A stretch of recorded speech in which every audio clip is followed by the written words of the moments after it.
ஈரானுக்கும் அமெரிக்காவுக்கும் இஸ்ரேலுக்கும் இடையில நடக்கக்கூடிய இந்த போரில் யார் ஜெயிச்சா அப்படிங்கிற கேள்விக்கான பதில் ரொம்ப சிம்பிளான விஷயம். ஜெயிச்சது ரஷ்யா தான். ஏன்னா ஒட்டுமொத்த உலக நாடுகளையுமே தாங்கிட்ட வந்து நிற்க வச்சிருக்காங்க ரஷ்யா. கச்சா எண்ணெய் அப்படிங்கிற அந்த ஒற்றை வார்த்தையை வைத்துக்கொண்டு இப்போது ரஷ்யா ஆடக்கூடிய ஆட்டத்தில் ஒட்டுமொத்த அமெரிக்காவும் இஸ்ரேலும் ஸ்தம்பிச்சு போய் நிற்கிது. இது ஈரானுக்கும் ஒரு வகையிலான வெற்றி தான். ஹிஸ்புல்லா புதியதொரு வீடியோ ஒன்று வெளியிட்டிருக்காங்க. இந்த நாட்டினுடைய ஹிஸ்புல்லாவில் இருக்கக்கூடிய தலைவர் நைம் காசிம் அவர்கள் வெளியிட்டிருக்கக்கூடிய புதிய வீடியோ. அது தொடர்பான சர்ச்சையான விஷயங்கள், இஸ்ரேலுடைய விமானம் ஒன்று செய்திருக்கக்கூடிய சேட்டை, அது பார்க்கும்போது காமெடியாக இருக்குது. அதை நீங்களும் பார்த்து ரசிப்பதற்கான வாய்ப்பு இந்த வீடியோவில் இருக்க போகுது. டீட்டெயிலாக பேசுவோமா? வாங்க பார்க்கலாம் உறவுகளே. இது பிரசாத் சிக்னேச்சர். உங்களுடைய தொழில் சம்பந்தமான விளம்பரங்களை நமது சேனலில் ஒளிபரப்ப உங்களுக்கான அருமையான வாய்ப்பு. நமக்குன்னு ஒரு வீடு, அது எல்லாரோட வாழ்நாள் கனவு. ஒரு முறை தான் முடிவெடுக்க போறீங்க, அதை சரியாயிடுங்க. கிரியேட்டர் கன்ஸ்ட்ரக்ஷன்ஸ் உங்களோட கனவு இல்லத்தை சூப்பராக டிசைன் பண்ணி அழகாக கட்டித்தராங்க. இன்டீரியர் டிசைன்லையும் இவங்க தான் டாப்பு. North west interiors. தொடர்புக்கு 72907991. ஈரானுடைய ஆட்சி முறையை ஒழிச்சு கட்டணும். ஷா பரம்பரையினரை அந்த இடத்துல வந்து உட்கார வைக்கணும். இதுதான் அமெரிக்கா இஸ்ரேலுடைய பிளானாக இருந்தது. ரொம்ப காலமாக 40 ஆண்டுகளுக்கு மேலே இஸ்லாமிக் ரெவல்யூஷனை புரட்டி போட்டுடலாம் அப்படின்னு அமெரிக்கா நினச்சாங்க. ஆனால் அதுக்கும் ஆப்பா போய் முடிஞ்சிருக்கு. நெதன்யாகு தலையை தொங்க போட்டாரா இல்லை தலையவே போட்டாரா அப்படிங்கிறது தெரியல. பொறுத்திருந்து பார்க்கணும் அவருடைய ரிசல்ட்டுக்காக. இது ஒரு புறம். ட்ரம்ப்பினுடைய கடைசி கட்டம் அப்படிங்கிறது நெருங்கிருச்சு அப்படின்னு சொல்கிறாங்க. ஜெடி வான்ஸ் கூட அவரை எதிர்த்து பேசியிருக்காரு. 2 பேரும் குடும்பிப்பிடி சண்டை தான் ரூமுக்குள்ளே போட்டிருக்காங்க. வெளியில் வந்தோடனே கோட்டையும் டையையும் அப்படி கெத்தாக மாட்டிக்கிட்டு சுற்றிக்கிட்டு திடுறாங்க. உள்ளுக்குள்ளே அழுகிறாங்க, வெளியில் சிரிக்கிறாங்க. இதுதான் அமெரிக்காவினுடைய நிலைமை. சரி, ரஷ்யா எப்படி கெத்தாக மாறுச்சு, அந்த ராஜா அப்படிங்கிற சீட்டு வந்து எப்படி அவங்கக்கிட்ட போச்சு அப்படின்னா அதுக்கு காரணம் கச்சா எண்ணெய் தான். ஒரு பீரியடில் ஐரோப்பா முழுவதுமே சப்ளை பண்ணிக்கிட்டு இருந்தாங்க இதே ரஷ்யா. ஏன் இட்டாலியினுடைய பிரைம் மினிஸ்டர் கூட ரஷ்யாவினுடைய அதிபர் புட்டினோட ரொம்ப லவ்வபுளான ஒரு நபராக இருந்தார். அந்த அளவுக்கு 2 பேரும் திக் ஃப்ரெண்ட்ஸாக இருந்தாங்க. இன்றைக்கி தேதிக்கு இருக்கக்கூடிய மெலோனி அவர்கள் கூட கொஞ்சம் சாஃப்ட் டச்சில் தான் இருக்காங்க. யாரோட? ரஷ்ய அதிபர் புட்டினோட. ஆனால் மற்ற நாடுகள்லாம் ரொம்ப முறுக்கிக்கிட்டே இருக்காங்க. அதுக்கு ஆப்படிக்கக்கூடிய வகையில் தான் இப்போது ரஷ்யா சில சம்பவங்களை செஞ்சுருக்காங்க. வாஷிங்டன் இந்த போரில் இருந்து எப்படி வெளியில் வர்றது அப்படின்னு தெரியாமல் தவிச்சுக்கிட்டு இருக்கு. போரில் ஜெயிச்சதாகவும் சொல்ல முடியல. ஜெயிச்சா ஈரான் மட்டுமல்ல, ஒட்டுமொத்த உலக நாடுகளும் அசிங்கமாக பேசுவாங்க. ஸோ தொடர்ச்சியாக இந்த போர் எங்கே போய் முடிய போகுது அப்படிங்கிற அந்த தீர்வும் இப்போ அமெரிக்கா கிட்ட கிடையாது. இந்த கார்க் அப்படிங்கிற அந்த தீவை கைப்பற்றிட்டோம் அப்படின்னு சொல்ல ட்ரை பண்ணாங்க. பட் அவங்கள அடித்து விரட்டியிருக்காங்க சீனாவினுடைய உதவியோட. தைவான் மீது நடத்தக்கூடிய போர் யுத்தியை வச்சு ட்ரம்பினுடைய தொலைநோக்கு பார்வை அவருக்கு இருக்கான்னு கேட்டால் கிடையாது. அதே நேரத்தில் ரஷ்யாவுக்கு தொலைநோக்கு பார்வை இருக்குது. அதனால தான் சிரிச்சுக்கிட்டே எல்லா விஷயத்தையும் ஹேண்டில் பண்ணுறாரு ரஷ்ய அதிபர் புட்டின். குளோபல் ட்ரேட் ரூட்ஸ் இப்போ முழுமையாக மாறிக்கிட்டே இருக்குது அப்படிங்கிறத புரிஞ்சுக்கலாம். சத்தமே இல்லாமல் தனக்கான லாபத்தை ரஷ்யா ஈட்டிக்கிட்டே இருக்குது. தற்சார்பு பொருளாதாரத்திலையும் ஆஃப்டர் கொரோனாவுக்கு பிறகு ஒரு 4 ஆண்டு காலம் சிறப்பாக வெளில வந்துட்டாங்க. பொருளாதார தடைகளையும் எதிர்கொண்டாங்க, அதிலிருந்து வெளியில் வந்துட்டாங்க. இப்படிப்பட்ட நிலையில் ரஷ்யாவினுடைய அடுத்த இலக்கு அப்படிங்கிறது ஃபின்லாந்து அப்படிங்கிற நாடாக கூட இருக்கலாம். ஏன்னா ஃபின்லாந்து தான் இப்போ நியூக்ளியர் தயாரிக்க போகிறோம் அப்படிங்கிறது ரிலேட்டடாக ரஷ்யாவுக்கு மிரட்டல் விடுத்துக்கிட்டு இருக்காங்க. எல்லை தாண்டிய பயங்கரவாதத்தையும் ஊக்குவிச்சுக்கிட்டு இருக்காங்க. ஸோ அவங்களுக்கும் ரஷ்யா மணி கட்டுவாங்க அப்படிங்கிறத பொறுத்திருந்து பார்க்கலாம். லைக் உக்ரைன் மாதிரியே. பிராந்திய பதற்றங்கள் இப்போ அதிகரித்து வரக்கூடிய இந்த நிலைமையில் ஒபக் அப்படின்னு சொல்லி ஒரு டீம் இருக்குது. இந்த டீம் தான் எண்ணெயினுடைய உற்பத்தி எவ்வளவு இருக்கணும், எவ்வளவு விற்கணும், எவ்வளவு ரூபா அப்படிங்கிறத தீர்மானிப்பாங்க. இப்போது இதனுடைய தலைவராக இருக்கிறது யாருன்னா சவுதி அரேபியா அப்படிங்கிற நாடு. அதில் உற்பத்தியை அதிகமாக்குறதுக்கான எல்லா வேலையுமே ஜூன் மாதமே செஞ்சு முடிச்சுட்டாங்க சவுதி அரேபியா. இந்த வார் வரப்போகுது அப்படிங்கிறத முன்கூட்டியே சவுதி அரேபியா கணிச்சதாக தான் சொல்லப்படுது. ஏன்னா இந்த போரை தூண்டிவிட்டதே சவுதி அரேபியா தான். ஸோ அதனால் அவங்க தன்னுடைய சைடில் சேஃப் அண்ட் செக்யூர்டாக இருக்கணுங்கிறது தான் அவங்களுடைய நோக்கமாக இருந்திருக்கு அப்படின்னு ப்ளூம்பர்க் தன்னுடைய அறிக்கையில் சுட்டி காட்டுறாங்க. 12 உறுப்பினர் நாடுகளும் ஒன்றாக இணைந்து மொத்தமாக 29.52 மில்லியன் பீப்பாய்கள் அளவிலான கச்சா எண்ணெயை உற்பத்தி செய்கிறாங்க. ஆனால் இப்போ அது அப்படியே டவுன் ஆயிடுச்சு. இதுதான் இங்கே இருக்கக்கூடிய பெரிய பிரச்சனை. இது தொடர்பாக மிக முக்கியமாக ரஷ்யா ஜெயிச்சிருச்சு அப்படின்னு சொல்லிட்டு the Iranian regime, as they call it, didn't collapse. The people didn't revolt against it. It looks like there is no exit strategy for the US in this game. இந்த கேம்ல யுஎஸ்னுடைய ஸ்ட்ராட்டஜியா முழுமையாக அடிச்சு உடைச்சது யாருன்னு கேட்டா ரஷ்யா தான் அப்படின்னு ரஷ்யாவினுடைய ஃபெடரல் சைட்ல இருந்து சொல்றாங்க. சரி, இப்போ இந்த ஒபெக் மெம்பர்ஸ் யாரு, ஒபெக் பிளஸ் கண்ட்ரிஸ் யாரு, இந்த ரெண்டுமே ரொம்ப முக்கியத்துவம் வாய்ந்தது. Saudi Arabia, Iraq, Iran, Kuwait, UAE, Venezuela, Nigeria, Libya, Algeria, அதுக்கு பிறகு பப்புவா நியூகினியா, அதற்கு பிறகு காங்கோ, காபோன் அப்படிங்கிற இந்த நாடுகள் தான் இந்த ஒபெக் அப்படிங்கிற டீமில் மெம்பராக இருக்காங்க. அதற்கு பிறகு இணைந்த நாடுகள் தான் இந்த ஒபெக் ப்ளஸ் அப்படிங்கிற நாடுகள். இதில் தான் ரஷ்யா இருக்காங்க, Azerbaijan, Bahrain, Brunei, Kazakhstan, Malaysia, Mexico, Oman, Philippines, Sudan and south Sudan. இப்போது இந்த ஒபெக்கினுடைய வேலை என்ன, ஒபெக் ப்ளஸ்னுடைய வேலை என்ன அப்படின்னு பார்க்கும்போது இந்த 12 + 11 பிரிச்சுக்கிட்டாங்கல்ல, இதில் இந்த நாடுகள் உற்பத்தியை அதிகப்படுத்தினா இவங்க உற்பத்தியை கம்மி பண்ணிடுவாங்க. ஏன்னா இவங்களுக்கு லாபம் கிடைக்கும். இதே நேரத்தில் இவங்களோட உற்பத்தி கம்மியாச்சுன்னா இவங்களுடைய உற்பத்தி அதிகமாகிடும். சேல்ஸ்லையும் இதே மாதிரி சின்ன சின்ன டிஃப்ரென்ஸை வச்சுப்பாங்க.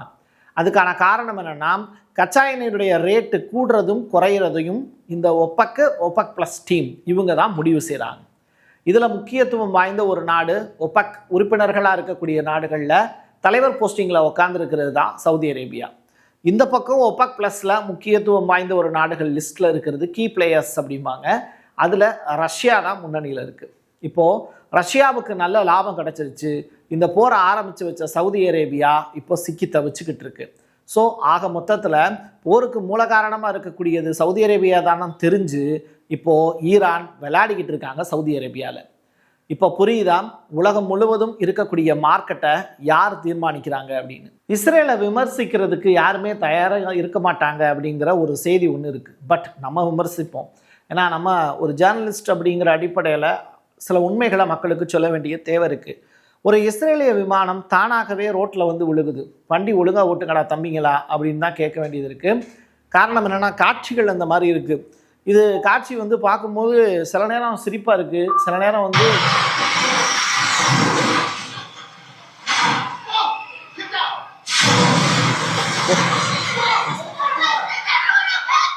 என் வீட்டுக்குள்ளே இதை வேண்டாம் வண்டி விட்டது அப்படிங்கிற கதையாக தான் அந்த பொம்பளை கத்துறதை பார்க்க முடிஞ்சுது.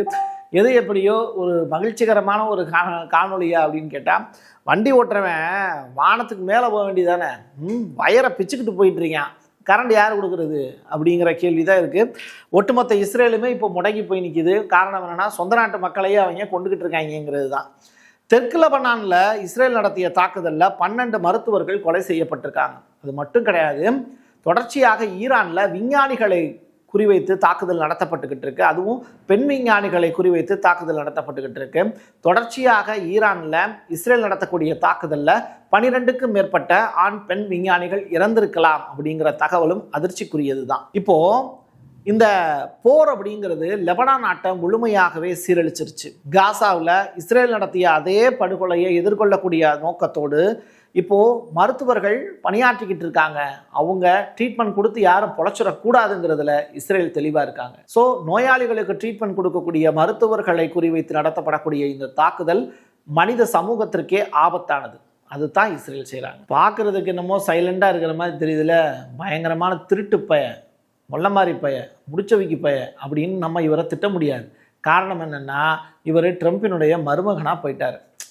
நம்ம பையலாக போயிட்டாப்புல, அப்புறம் எப்படி திட்டுறதுன்னு கேட்டால் அவர் நம்ம பைய கிடையாது, அவர் ஒரு யூதர். சரியா, அவர் வேற ஒரு இனம். ரைட்டா. இப்போது ஜாரட் குஷ்னர் அப்படிங்கிறவர் ஜனாதிபதியினுடைய மருமகன் நான் சொல்லிட்டேன். இப்போ சவுதி அரேபியாவோடு அவர் காட்டக்கூடிய நெருக்கம் அப்படிங்கிறது இந்த சல்மான் அப்படிங்கிறவர்கிட்ட ட்ரம்ப்பை விட ரொம்ப க்ளோஸாக இருக்கிறவர் இவர் தான். அது மட்டும் கிடையாது, யுஏஇ, ஐக்கிய அரபு எமிரேட்ஸ், இந்த நாட்டோடையும் ரொம்ப க்ளோஸாக இருக்கிறது இவர் தான். காசாவில் அந்த நிலம் இருக்குல்ல, அந்த நிலத்தில் இருந்து எண்ணெய் எடுக்கிறது தொடர்பாகவும் இந்த ஃபோனிக்ஸ் அப்படின்னு சொல்லிட்டு ஒரு நிறுவனம், அது இந்த குஷ்னரோடது தான். இவர் அந்த தன்னுடைய கம்பெனிக்காக பங்குகள் அதிகமான அளவில் சவுதி அரேபியாலையும் யூஏஇலையும் தான் இன்வெஸ்ட் பண்ணியிருக்கார். இந்த 3 நாடுகளும் ஒன்றாக 3 பேர் ஒன்றாக சேர்ந்துக்கிட்டு, இவர் தான் அமெரிக்கா, அமெரிக்கா தான் இவர்னு வச்சுக்கோங்களேன். அப்போ அமெரிக்கா, யூஏஇ, சவுதி அரேபியா இந்த 3 நாடுகளும் ஒன்றாக சேர்த்துக்கிட்டு திருட்டு வேலையில் ஈடுபடுறாங்க காசால. இதை ஈரான் ரொம்ப காலமாக பார்த்துக்கிட்டு தான் இருக்காங்க. சரி, இதுதான் சரியான தருணம்னு சவுதி அரேபியாவையும் யூஏஇவையும் பொலன்னு பொழக்கிறாங்க. உண்மையை வெளியிலையும் சொல்ல முடியாது, அடிக்காதீங்க அப்படின்னு அழுகவும் முடியாது. அதனால் நடக்கிறது நடக்கட்டும், நிறையா லாபம் சம்பாதிச்சிட்டோம், இருக்கிற வரைக்கும் இருந்துட்டு போவோம் அப்படிங்கிற அளவுக்கு இந்த 2 நாடுகளும் வந்துட்டாங்க. பட் குஷ்னர் அப்படி இருக்க முடியாதுல்ல. அமெரிக்கா அதிபர் ட்ரம்ப்பு, ஸோ அவரை வச்சு விளையாட்டு காட்டிக்கிட்டு இருக்காரு. பார்க்க தான் ரொம்ப சைலண்டாக இருக்காப்புல. பயங்கர கிரிமினல் பர்சன்ஸ் இவங்க தான். குறுக்க இந்த கௌஷிக் வந்தா அப்படின்னு கேட்குற மாதிரி இவ்வளோ பெரிய போர் நடந்துக்கிட்டு இருக்கு. இப்போது ஃப்ரான்ஸினுடைய அதிபர் இம்மானுவேல் மேக்ரான் கையை முறுக்கிக்கிட்டு சண்டைக்கு வர்ற மாதிரி இந்த ஸ்டேட் ஆஃப் காமர்ஸை முதல்ல திறந்து விடுங்க அப்படின்னு. ஏய், நீ இப்போ தான் தூங்கி எந்திரிச்சியா அப்படின்னு கேட்குற மாதிரி தான் இருக்குது அவருடைய ஸ்பீச்சு. அதை தாண்டி ட்ரம்ப்புக்கு பதில் சொன்ன விஷயத்தை இப்போது மேக்ரானுக்கு நான் பதிலாக சொல்லிடுறேன்.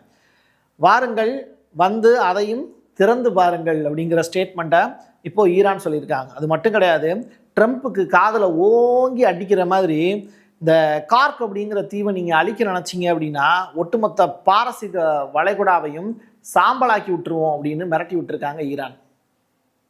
ஈரானில் மட்டும்தான் ஸ்கூலில் பாதிப்பு ஏற்படுமா என்ன? ஏன் மற்ற நாடுகளில் பாதிப்பு ஏற்படுத்த முடியாதா அப்படின்னு ஒரு கொஸ்டினை யூதர்களால் எழுப்பப்படுது. அதாவது இப்போது பள்ளிக்கூடத்தில் சின்ன குழந்தைங்க மேலே தாக்குதல் நடத்துறது தானே பிரச்சனை. ஏன் நம்ம பள்ளிக்கூடத்துலேயும் ஒரு தாக்குதல் நடந்ததாக நம்ம சொல்லக்கூடாது அப்படின்னு சொல்லி யூதர்களுடைய ஒரு சூப்பரான பிளான் தான் நெதர்லாந்தில் ஆம்ஸ்டர்டாமில் நடந்திருக்கக்கூடிய ஒரு பாதிப்பு.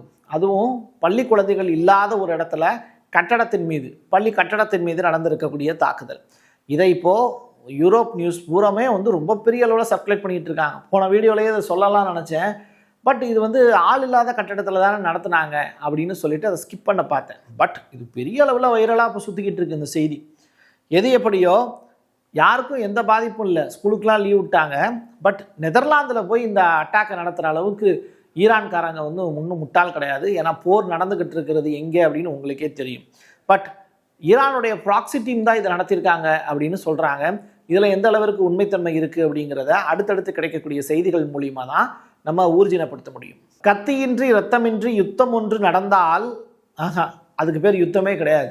அந்த வகையில் ஹிஸ்புல்லாட்ட ஆயுதங்கள் இல்லை அப்படின்னு சொல்கிறாங்க. பட் ஹிஸ்புல்லாவுக்கு ஆயுதங்கள் போய் சேர்ந்துருச்சுன்னு நினைக்கிறேன். அதனால தான் நயீம் காசிம் அவர்கள் இப்போ ஒரு ஸ்டேட்மெண்ட்டை சொல்லியிருக்காங்க. தொலைக்காட்சியில் தோன்றி அவர் பேசியிருக்கக்கூடிய வார்த்தைகள் இஸ்ரேலிய அமெரிக்கா ஆக்கிரமிப்பு அப்படின்னு அவர் வார்த்தையும் உச்சரிச்சிருக்காரு. அதே நேரத்தில் தொடர்ச்சியாக எங்களை வம்புக்கு கூப்பிடுறீங்க, நாங்கள் கண்டிப்பாக வர்றோம், போர் எல்லையற்ற போராக தான் இருக்கும், நடந்துக்கிட்டே இருக்கும், அதில் இஸ்ரேலுக்கான இழப்புங்கிறது இருந்துக்கிட்டே இருக்குங்கிற வார்த்தையை சொல்லி நிறைவு செய்கிறார். நானும் இதோடு முடிச்சுக்கிறேன். என் கையெழுத்து என் மக்களுக்கானது உறவுகளே. மீண்டும் ஒரு பதிவில் சந்திக்கலாம். நன்றி, வணக்கம். உங்களுடைய தொழில் சம்பந்தமான விளம்பரங்களை நமது சேனலில் ஒளிபரப்ப உங்களுக்கான அருமையான வாய்ப்பு. Prasad signature media broadcasting private limited. நீங்க நியூஸ் ரீடரா மாறணுமா, கண்டென்ட் கிரியேட்டரா உருவாகணுமா, சேட்டலைட் சேனல்ல ரிப்போர்ட்டரா வேலை பார்க்கணுமா, டாக்குமெண்ட்ரி மேக்கிங்ல இருந்து ஜேர்னலிசம் பற்றிய முழுமையான பயிற்சி பெற உங்களுக்கான அருமையான வாய்ப்பு. எங்களை தேடி வாங்க. ஆன்லைன் மற்றும் நேரடி பயிற்சி வகுப்புகளும் சர்டிபிகேட் கோர்ஸாவை கத்துத்தரும். மீடியா துறையில் 10 ஆண்டுகளுக்கு மேல அனுபவம் உள்ளவர்கள் பயிற்சி கொடுப்பார்கள். வாய்ஸ் ஓவர் தொடங்கி வாய்ஸ்லெஸ் பீப்புளுக்காக உங்களை சிறந்த ஜேர்னலிஸ்டா உருவாக்க வேண்டியது எங்களோட பொறுப்பு. ஸ்கூல்ஸ் அண்ட் காலேஜஸ்ல ஜூனியர் ஜேர்னலிஸ்ட்ங்கிற பேர்ல ஒர்க் ஷாப்பும் கண்டக்ட் பண்ணி கொடுக்கிறோம். மோட்டிவேஷனல் ஸ்பீக்கரா கடந்த 15 ஆண்டுகளா கல்வி நிறுவனங்களுக்கு நிகழ்ச்சிகளும் நடத்தி தரோம். தொடர்புக்கு 9944790333 94493594 prasadsignature@gmail.com. நமக்குன்னு ஒரு வீடு, அது எல்லாரோட வாழ்நாள் கனவு. ஒரு முறை தான் முடிவெடுக்க போறீங்க, அதை சரியாயிடுங்க. கிரியேட்டர் கன்ஸ்ட்ரக்ஷன்ஸ் உங்களோட கனவு இல்லத்தை சூப்பர்வா டிசைன் பண்ணி அழகா கட்டித்தராங்க. இன்டீரியர் டிசைன்லையும் இவங்க தான் டாப். North west interiors. தொடர்புக்கு 7299079991.